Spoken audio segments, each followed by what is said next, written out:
Hi everybody, so today we're going to continue with our work around Jack and the Beanstalk.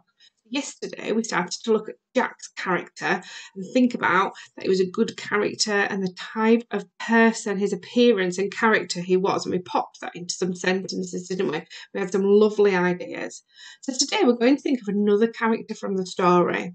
Who do you think it might be? It is the giant, okay? So have a little think about the adjectives that you use to describe Jack's appearance, character and his feelings. Do you think you're going to use the same words to describe the giant?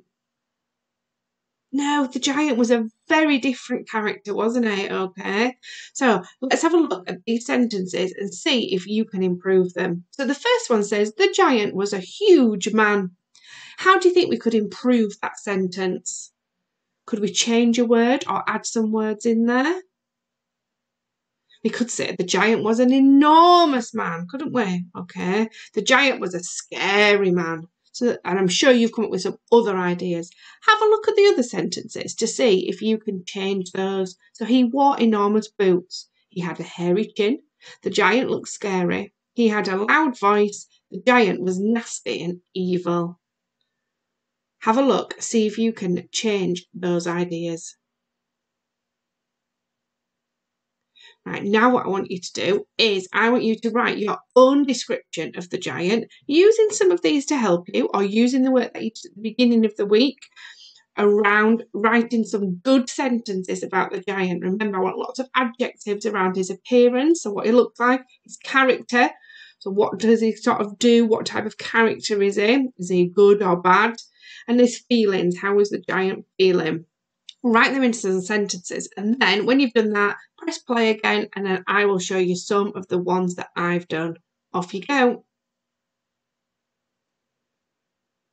So here are some of my sentences that I've used, and I've put in a lot more detail, which I hope you've done as well, and you can send it across on Tapestry. The giant was a huge, scary man because he was so tall and extremely loud when he spoke. He lived in a magnificent castle, and he was so large because he ate lots of food all the time. He wore enormous brown boots with bright red laces. His clothes were colourful and his hair was short and a bit spiky. The giant was mean, nasty and evil because he was always up to playing tricks. He noisily stomped around everywhere so others would go and hide from him. So, have you got similar sentences to mine? Maybe look back at yours and think, oh, I can improve that even more. You might even want to look at mine and think, oh, I can improve Miss Crease's sentences. So your last challenge is to look back at your work, see if you can improve it, or choose some of my sentences to see if you can improve mine. Don't forget to send your work on Tapestry.